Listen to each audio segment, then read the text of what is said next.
Lost in Larrimah, I mean, ostensibly it's the story of a man who goes missing from a very small remote community called Larrimah with a population of only 12 people.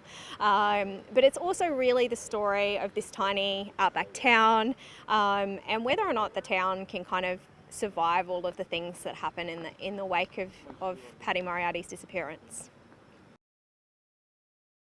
The Australian podcast audience is growing enormously. So I'd pulled the stats on podcasting in Australia the other day, and it's like a 50% rise year on year in the number of people who are listening to podcasts.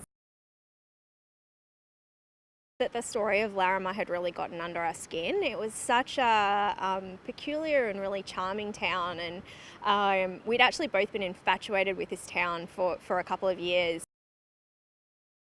I think the approach we took to the podcast was definitely a really narrative approach.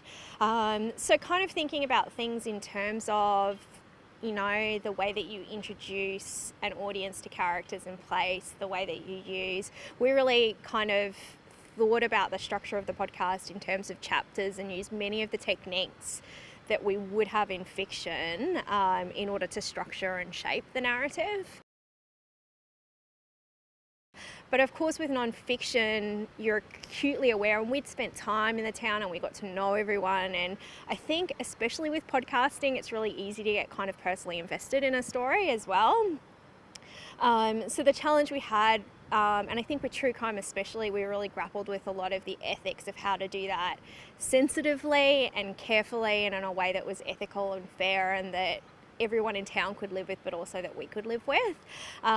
So we were very aware of that and quite protective of the interests of the people who've been really generous with their stories. Yeah, gender actually wasn't something we thought about extensively going into Larrimah, but it is something that sort of became part of the narrative. So you're right, there's only 3 women in a town of 12. And actually it's kind of interesting that of those 3 women, none of them really have any contact with each other as well.